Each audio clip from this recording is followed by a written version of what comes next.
Bismillahirrahmanirrahim. Assalamualaikum warahmatullahi wabarakatuh. Apa kabar Bapak Ibu guru hebat semuanya? Perkenalkan, saya Syarifah Irwan, CGP Angkatan 11 Kota Padang, Provinsi Sumatera Barat, akan melaksanakan kegiatan pra-observasi untuk aksi nyata modul 2.3 coaching untuk supervisi akademik. Dan pada video kali ini saya ditemani oleh rekan sejawat saya, Ibu Yumi Rusdianti, yang akan menjadi objek pengamatan saya. Selamat pagi Bu Yum. Selamat pagi Bu Ai. Baik, langsung saja kita mulai kegiatan pra-observasi saya. Oke, Assalamualaikum Bu Yum. Waalaikumsalam warahmatullahi wabarakatuh Bu Ai. Bagaimana kabarnya Bu Yum? Alhamdulillah sehat. Alhamdulillah sehat ya Bu ya. Iya Bu. Oke. Baik Bu Yum, jadi pada kegiatan kita kali ini Bu Yum, kita akan melaksanakan kegiatan pra-observasi. Jadi ini tujuannya agar nanti ketika Bu Yum melaksanakan pembelajaran di kelas, saat kegiatan observasi yang saya lakukan kepada Bu Yum bisa menjadi lebih siap dan lebih percaya diri dengan berbagai hal yang sudah kita bahas nantinya setelah ini. Begitu ya Bu Yum ya? Insya Allah. Oke. Baik Bu Yum, jadi untuk kegiatan pra-observasi kali ini ada beberapa pertanyaan yang akan saya tanyakan kepada Bu Yum. Boleh ya Bu ya? Boleh. Oke. Baik, kita mulai saja ya Bu. Baik Bu Yum, untuk pertanyaan yang pertama ini Bu Yum, terkait tujuan pembelajaran nanti di dalam pembelajaran. Tujuan pembelajaran seperti apa yang ingin Bu Yum capai nantinya di kelas Bu? Baik Bu Ai, karena saat ini topik kita adalah Undang-Undang Dasar 1945. Jadi dalam topik ini kita mengharapkan siswa dapat menganalisis priorisasi pemberlakuan Undang-Undang Dasar di Indonesia, yang pertama. Yang kedua, siswa dapat menganalisis perubahan Undang-Undang Dasar Negara Republik Indonesia tahun 1945. Jadi ada dua tujuan yang ingin kita capai pada saat ini. Jadi tujuan pembelajaran Bu Yun ada dua ya Bu Yun. Yang pertama periodisasi pemberlakuan Undang-Undang Dasar di Indonesia, kemudian menganalisis perubahan Undang-Undang Dasar Negara Republik Indonesia tahun 1945. Gitu ya Bu Yun ya. Oke. Baik Bu Yun. Kemudian untuk area pengembangan Ibu, area yang ingin Ibu kembangkan untuk siswa nanti apa ya Bu ya? Ya. Area yang akan kita kembangkan khusus untuk materi ini ada dua aspek yang akan kita tuju, yang akan kita kembangkan. Yang pertama yaitu aspek pengetahuan, yang kedua yaitu aspek keterampilan. Kalau di aspek pengetahuan ini, siswa memiliki pengetahuan yang lebih mendalam, yang lebih mendetail tentang Undang-Undang Dasar 1945, mulai dari periodisasinya dan perubahan-perubahan yang terjadi, yaitu amandemen 1 sampai amandemen 4. Kemudian keterampilan, yaitu di sini keterampilan yang akan kita gali dan siswa, yaitu siswa kita dituntut, karena kita nanti ada diskusi, kita dituntut siswa ini dapat mengembangkan keberanian, meningkatkan keberanian siswa itu untuk mengungkapkan pendapatnya. Yang kemudian dalam diskusi itu, itulah penanaman nilai untuk bisa dia saling menghargai pendapat temannya. Jadi ada dua aspek di situ yang akan kita kembangkan. Jadi dua aspek ya yang akan Ibu area yang Ibu pengembangan Ibu ya Bu ya. Yang pertama area aspek pengetahuan dan aspek keterampilan ya Bu ya. Oke. Kemudian Bu, saya ingin mendengar rancangan pembelajaran yang ingin Ibu terapkan Ibu di dalam kelas. Kalau boleh tahu pendekatan apa yang akan Ibu terapkan nanti di dalam kelasnya? Ya, baik Bu Ai, pendekatan yang akan saya lakukan dalam topik Undang-Undang Dasar 1945 ini yaitu student center, yaitu student centernya dengan berdiferensiasi, karena kita menekankan kepada keaktifan siswa, yaitu berpusat kepada siswa. Di sini siswa saya juga ingin memperlakukan siswa sesuai dengan kemampuan siswa, yaitu dengan berdiferensiasi. Berdiferensiasi yang saya lakukan di sini yaitu bisa dari segi proses dan konten. Maksud proses di sini, siswa ini akan saya kelompokkan, jadi kelompok diskusinya nanti berdasarkan yaitu kemampuan siswa. Itu ada kelompok yang kemampuan siswanya rendah, kemudian ada siswa dikelompokkan dalam kemampuan yang sedang, dan ada siswa dalam kelompok yang tinggi. Kemudian di kontennya, karena siswa kita dikelompokkan dari prosesnya berdasarkan kemampuan, maka kontennya juga berdasarkan tingkatan. Jadi kalau siswa kita berkemampuan rendah, maka saya akan menuntut di taksonomi belumnya itu di C1 dan C2 saja. Kemudian kalau siswa yang sedang itu di C3 dan 4, dan siswa kemampuan tinggi itu adalah di C5 dan 6, yaitu menganalisis. Nah, jadi itu pendekatan yang saya lakukan yaitu dengan student center. Oke, baik Bu Yu. Jadi pendekatan pembelajaran Ibu student center ya Bu ya, dengan berdiferensiasi proses dan konten begitu ya Bu ya. Oke, untuk strategi pembelajaran Ibu, strategi pembelajaran apa yang akan Ibu terapkan? Strategi kita di sini discovery learning. Jadi di sini siswa karena dia student center, jadi siswa diarahkan untuk bisa menemukan sendiri. Menemukan sendiri ini mulai dari bekal pengalaman masa lalunya, kemudian menggali dari informasi-informasi yang ada, kemudian dia bisa merefleksi sendiri, menyimpulkan sendiri apa yang ditemukannya. Jadi discovery learning kita. Baik, jadi strategi Ibu discovery learning ya, atau penemuan ya Bu ya. Jadi nanti di dalam menemukan sendiri. Iya. Jadi nanti dalam sintak-sintak pembelajaran Ibu pastinya ada sintak-sintak discovery learning begitu ya Bu ya. Oke. Baik Ibu, untuk metode pembelajaran Ibu nih Bu, metode pembelajaran apa yang akan Ibu terapkan nanti Ibu? Metode kita adalah diskusi. Jadi kita runtut tadi dari awal, karena pendekatan kita itu pendekatan student center, jadi siswa berpusat pada siswa, jadi otomatis dengan diskusi ini betul-betul siswa yang berpartisipatif. Jadi dengan diskusi ini ada lagi yaitu dengan model yaitu pembelajaran berpartisipatif. Jadi diskusi ini siswa dikelompokkan sesuai dengan kemampuannya, materinya, kontennya sesuai dengan kemampuan siswa. Jadi diskusi ini saya variasikan yaitu dengan metode penjaga warung. Jadi tahapannya begini Bu Ai. Jadi anak kan siswa disuruh berkelompok. Setelah hasil dari kerja siswa itu disuruh dibikin di kertas cat. Di kertas cat itu nanti kertas cat itu ditempel di kelompok, di meja kelompoknya.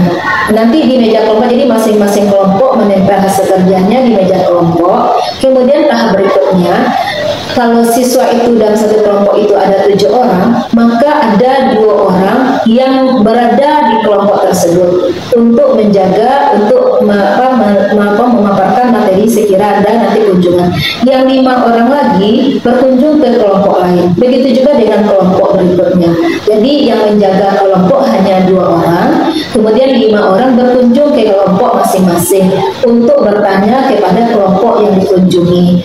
Si kelompok yang dikunjungi, yang menjaga kelompoknya, wajib memaparkan, menjelaskan apa yang ditanya oleh kelompok yang berkunjung.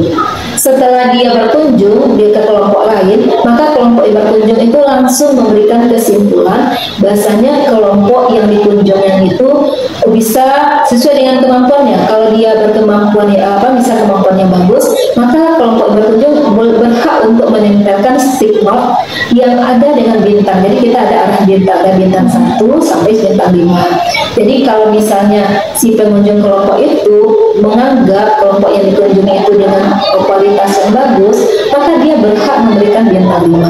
Tapi mereka dalam stick note itu bintang 5, dia harus menyentuhkan yaitu nilai plus dari kelompok yang dikunjunginya. Kemudian sekira ada kekurangan nilai minus dari kelompok itu langsung ditempelkan di kertas catnya. Begitu seterusnya. Jadi nanti Bu Im nanti supaya bergila, Bu Im kasih kode di meja. Kasih gini, dia harus berputar, berpindah kelompoknya. Begitu seterusnya. Nah di akhir diskusi setelah semua kelompok terkunjungi, di akhir diskusi Bu Im katanya kelompok mana yang bintangnya paling banyak. Nah, maka kelompok itu akan menjelaskan Bu, kelompok itu bintangnya paling banyak Bu, nilai plusnya begini, begini, nilai kurangnya begini, gitu.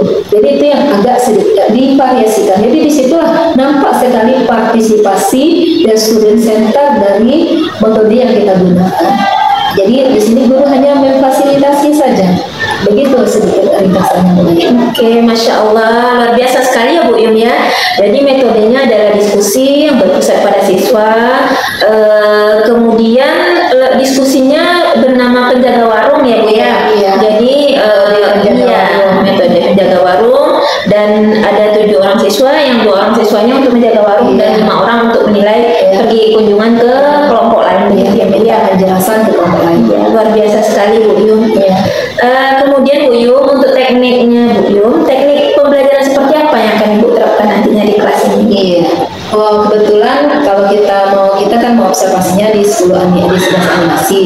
Teknik di animasi kita kan diskusi. Pasti akan berbeda dengan kalau Ibu Yum mengajar diskusinya di seni rupa. Teknik ini membedakan, yaitu diskusinya dari jumlah siswa. Kalau animasi jumlah siswanya 31, Bu Yum harus membagi siswanya dalam kelompok yang banyak. Nah, misalnya ada 5 kelompok, yang masing-masing nanti 5 kelompok, masing-masing kelompok itu pasti ada 6 anggotanya. Kalau di seni rupa nggak mungkin Bu Yum bagi 6 kelompok karena dia hanya cuma 12 orang. Bisa jadi Bu Yum bagi hanya cuma dengan 3 kelompok saja. Itu yang teknik. Jadi teknik ini tergantung dari jumlah siswa kalau diskusinya. Nah, itu tekniknya Bu. Oke, baik sekali Bu Yum. Jadi tekniknya karena di kelas yang akan Ibu terapkan ini, jadi pembagian siswanya karena lebih banyak, jadi pembagian kelompoknya lebih banyak, begitu ya Bu Yum ya. Oke. Untuk taktiknya dari mana Ibu? Ya, taktiknya karena saya agak humoris tuh jadi saya gunakanlah supaya anak itu tidak boring, tidak bosan. Jadi ada sedikit misalnya bercanda, tapi bercandanya dalam koridor belajar. Atau kemudian saya juga kan sering juga berpantun-pantun. Jadi sering tuh anak-anak tuh saya bikin pantun, termotivasi akhirnya dia melek lagi belajar gitu. Oh, begitu ya Bu Yum. Oke. Taktiknya luar biasa ya Bu ya, bisa diselingi humoris ya Bu ya, humor di dalamnya. Oke, kemudian Bu Yum, untuk penilaiannya nanti, bagaimana penilaian Bu Yum nantinya di dalam kelas Bu Yum? Oh, baik Bu Ai. Jadi karena kita pendidikan Pancasila ya Bu Ai, jadi ada 3 aspek yang akan kita nilai di sini. Yang pertama yaitu aspek pengetahuan. Jadi kalau aspek pengetahuan itu Bu Yum kan mengadakan ujian tertulis. Ujian tertulis ini khusus untuk topik ini, mungkin Bu Yum ujian tertulisnya dalam bentuk yaitu objektif. Kemudian performa, yaitu performa itu dengan Bu Yum mengamati pada waktu anak-anak melaksanakan diskusi, Bu Yum bisa mengamati langsung melalui observasi, yaitu bagaimana misalnya dilihat misalnya dari kelengkapan, kalau di waktu diskusi ada nggak kelengkapan alat-alat bahan-bahan yang dibutuhkan untuk diskusi. Kemudian yang ketiga yaitu dari sikap. Sikap di sini banyak sekali sikap-sikap yang bisa kita amati, sikap-sikap yang bisa kita lihat dari siswa. Apakah misalnya siswa ini disiplin dari kelompoknya, tepat waktu nggak dia menyelesaikan pekerjaannya. Kemudian yang penting sekali, karena temanya di sini di Undang-Undang Dasar ini tentang demokrasi dengan kemampuan untuk mengeluarkan pendapat. Nah, di sini nampak sekali apakah dia bisa mengeluarkan pendapatnya dengan cara yang baik sesuai dengan aturan. Kemudian kawannya apakah bisa juga mendengar pendapat kawannya dengan baik pula. Jadi saling menerima. Jadi disitulah nampak bagaimana sikap anak saling bekerjasamanya, toleransinya, dan disiplinnya. Baik Bu Yum, jadi untuk penilaian nanti, jadi 3 aspek yang akan Ibu lihat ya. Iya ya, di situ ya Bu ya. Aspek pengetahuan, performa, dan sikap ya Bu ya. Kemudian Bu Yum, untuk sasaran kelasnya nanti kelas berapa ya Bu ya? Oh, insya Allah di 11 animasi Bu Ai. Oke, 11 animasi ya Bu ya. Jam keberapa ya Bu? Oh, jam 5.06. Oh, jam 5.06. Hari apa ya Bu? Hari Kamis itu. Oke, berarti hari Kamis jam 5.06 ya Bu ya. 11 animasi. Oke. Mungkin pertanyaan dari saya cukup itu dulu ya Bu Yum ya. Iya, Bu. Jadi saya hanya ingin tahu saja arah nanti kegiatan pembelajaran Bu Yum. Karena nanti yang akan saya pantau atau saya amati juga akan berkaitan dengan hal yang tadi ya Bu. Dan saya harapkan nanti di hari Kamis itu Bu Yum jadwal pelaksanaan kegiatan observasi kelas kita nanti ya Bu ya. Bu Yung bisa melaksanakan kegiatan pembelajaran dengan maksimal sesuai dengan apa yang sudah Ibu rencanakan.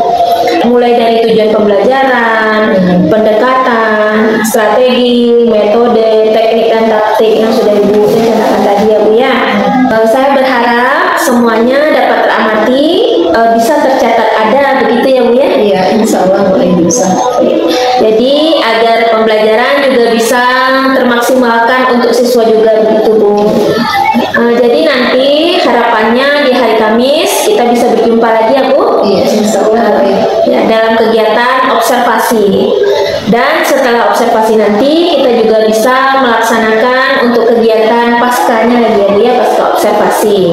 Baik, terima kasih Bu Yung. Ya, sama Bu Ai, mudah-mudahan lancar besoknya. Amin, insya Allah Bu Yung. Jadi demikian dulu Bapak Ibu guru hebat, kegiatan pra observasi dari saya bersama rekan sejawat saya Ibu Yung Nirisdianti, dan sampai jumpa di kegiatan observasi mendatang. Sampai jumpa. Assalamualaikum warahmatullahi wabarakatuh. Waalaikumsalam. Oke, assalamualaikum warahmatullahi wabarakatuh.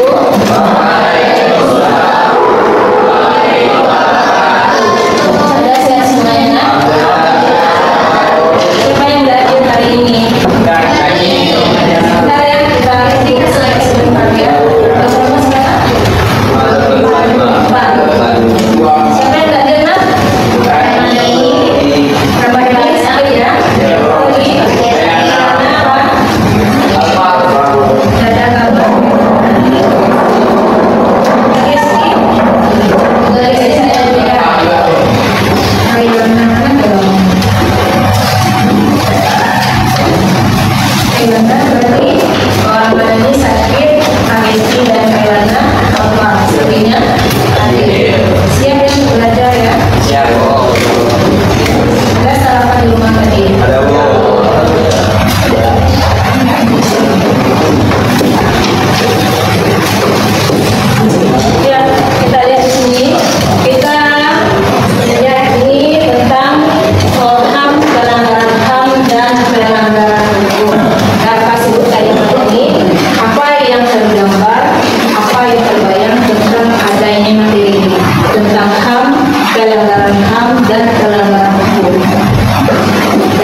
Kita kan namanya hak asasi kan bebas untuk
bisa mengerti dan paham. Nah, bisa mengerti dan paham. Nah, berikut apa lagi? Ya, kelima. Ya. Harapan dapat mengetahui tentang paham dengan lebih jelas. Nah, satu lagi. Supaya mengerti tentang paham. Ya, bagus, itu harapannya ya. Harapan dalam pelajaran ini. Kemudian hambatan, Habib. Coba Habib, apa hambatan? Apa hambatannya? Ya. Teraskan suaranya. Belum makan atau sarapan pagi. Oh, jadi hambatannya karena dia belum makan dan sarapan pagi, jadi kurang ready ya. Dah, sip. Lagi. Kelas banyak nyamuk. Kelas banyak nyamuk. Oke, itu boleh ya. Karena kenyamanan kita kalau kelasnya ready. Dah. Lagi kurang enak badan. Oke, kita tampung kelukesannya. Ganjil ribu. Enak.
Kita setuju ini pelanggaran HAM yang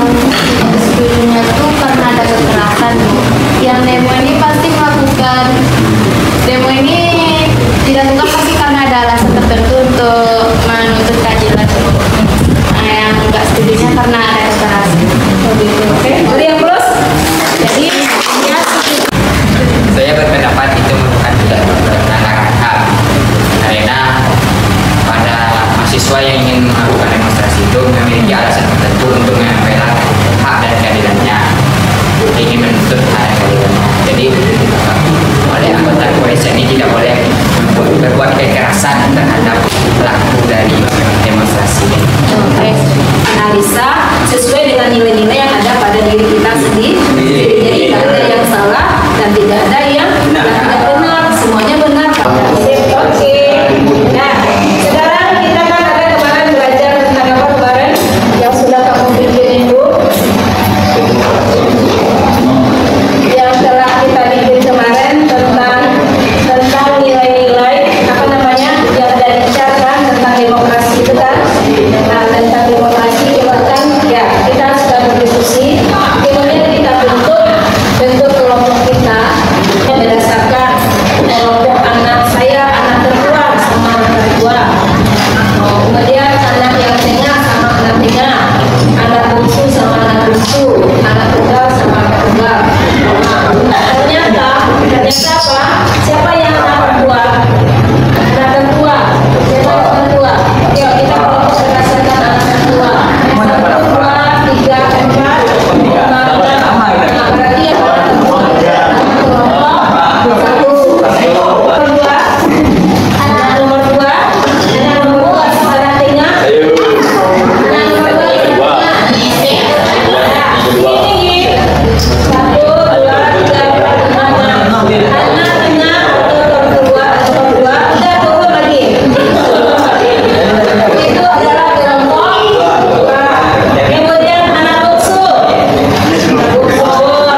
observasi terhadap kegiatan pembelajaran yang dilaksanakan oleh rekan saya, Ibu Yumi Yundianti, dan alhamdulillah saya sekarang ditemani oleh pengajar praktik saya, Ibu Nani Pratiwi, yang akan membersamai kami dalam kegiatan pasca observasi kali ini. Assalamualaikum Bu Nani. Bagaimana kabarnya Bu Nani? Alhamdulillah Bu Nani. Oke, assalamualaikum Bu Yung. Assalamualaikum Bu Ali. Siap bunyinya untuk melaksanakan di pasca observasi kali ini. Langsung saja kita mulai kegiatan pasca observasinya. Baik, jadi Bu Yung, di kegiatan pasca observasi kali ini tujuannya adalah saya ingin mengajak Ibu ngobrol banyak hal tentang kegiatan yang sudah Ibu laksanakan di pertemuan sebelumnya, yaitu kegiatan pembelajaran yang Ibu laksanakan di 11 animasi ya Bu ya? 11 animasi. Nah, jadi sebelum saya sampaikan beberapa hal yang sudah saya catat, ada beberapa hal yang ingin saya tanyakan kepada Bu Yung. Boleh ya Bu ya? Boleh. Oke, baik Bu Yung. Untuk yang pertama, bagaimana nih perasaan Ibu setelah melaksanakan kegiatan pembelajaran kemarin? Kemarin alhamdulillah proses belajar yang kita lakukan di 11 animasi kemarin itu sesuai dengan yang kita rencanakan. Dan kita rencanakan itu kemudian siswa juga aktif sesuai dengan metode yang kita terapkan pada waktu itu materinya topiknya itu tentang Pancasila. Lalu bagaimana Bu perasaannya ketika melaksanakan kegiatan pembelajaran kemarin dengan adanya kehadiran supervisor di dalam ruang kelas itu? Ya, dengan hadirnya supervisor untuk mengamati saya dalam proses belajar mengajar itu suatu kebanggaan atau kebahagiaan pula bagi saya. Karena apa? Karena dengan adanya pengamatan pas waktu saya melaksanakan pelajaran itu suatu hal yang tidak semua guru akan bisa mendapat kesempatan seperti itu. Karena apa? Karena saya dengan hasil pengamatan itu saya bisa nanti ada evaluasinya. Apabila ada kekurangan-kekurangan, disitulah saya akan menemukan yang kadang-kadang kekurangan itu tanpa saya sadari bisa diamati oleh supervisor untuk perbaikan dan perbaikan pelajaran di jam-jam pelajaran berikutnya. Alhamdulillah, berarti Ibu bisa mengambil pembelajaran untuk yang berikutnya gitu ya. Oke, berikutnya Bu, bisa Ibu ceritakan kembali nggak terkait area pengembangan yang Ibu lakukan di dalam kelas dan langkah-langkah atau tahap-tahap pembelajaran yang sudah Ibu lakukan kira-kira apa saja? Baiklah Bu Ai, kita di sini area yang kita tuju, yaitu kita tuju ada 3, yaitu mulai dari pengetahuan anak, kemudian sikap anak, dan keterampilan anak. Di sini kami menekankan yaitu dengan metodenya, yaitu pendekatan kita adalah siswa sentris. Dimana di sini kita benar-benar menuntut keaktifan siswa, yaitu untuk dapat mengemukakan pendapatnya. Makanya kita memakai metodenya itu dengan diskusi. Di sini dalam diskusi ini saya memvariasikan diskusi itu dengan metode yaitu penjaga warung. Jadi dengan adanya kolaborasi variasi metode diskusi dan penjaga warung ini, anak nampak sekali antusiasnya untuk mengemukakan pendapat, dan yang penting di sini keberanian anak untuk mengemukakan pendapatnya. Jadi di sini saya bisa menilai anak ini memiliki kepahaman terhadap materi saya, kemudian bagaimana sikapnya dalam menyampaikan pendapat, dan bagaimana pula keterampilannya cara menyampaikan pendapat tersebut. Baik sekali Bu Yung, jadi memang sintak-sintak Ibu kemarin memang Ibu menggunakan metode penjaga warung begitu ya Bu ya, dan memang sudah saya melihat sendiri memang itu terlaksana dengan baik. Kemudian Bu Yung, apakah area pengembangan yang Ibu kembangkan tadi apakah sudah berhasil dengan baik Bu? Alhamdulillah. Jadi saya untuk menilai apakah area pengembangan itu bisa berhasil atau enggak, saya ada asesmen penilaiannya. Jadi untuk pengetahuan, saya bisa menilai siswa itu berhasil atau tidaknya dengan tes tertulis. Kemudian mengenai sikapnya di sini saya sebagai guru bisa langsung mengamati siswa pada waktu dia berdiskusi atau memaparkan hasil diskusinya. Kemudian mengenai performanya, yaitu tentang tekniknya.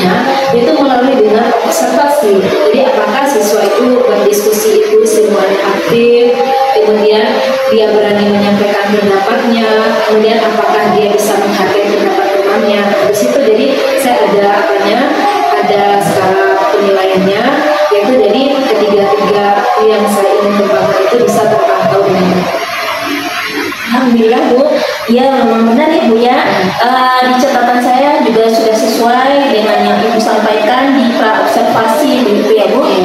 Juga sudah tampak semuanya, khusus untuk cinta discovery learning atau penjaga warung ya Bu ya, khususnya penjaga warung. Memang terlihat anak-anak memang sangat aktif diskusi begitu ya Bu. Kemudian Bu, untuk pertanyaan selanjutnya Bu Yun, terkait hambatan.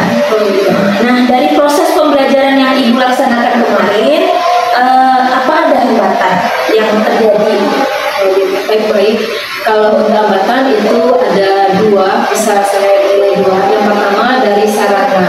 Jadi harusnya pas saya mengajar itu infocus itu masing-masing kelas itu kan sudah ready. Ini saya setel dulu, jadi itu agak memakan sedikit waktu. Kemudian hambatan yang kedua, anak kita ini ada berapa orang dari anak kita ini mungkin kurang keberaniannya untuk menyampaikan pendapat. Jadi dia dalam diskusi itu dia jadi pasif ya. Jadi bisa jadi dia jadi peserta dalam kelompoknya, tapi dia pasti saja tidak berani menyatakan pendapat dan tidak pula berani untuk menuliskan apa yang takut, mungkin dia takut salah atau bagaimana, itu menyebabkan ketidakberanian. Jadi ada dua itu.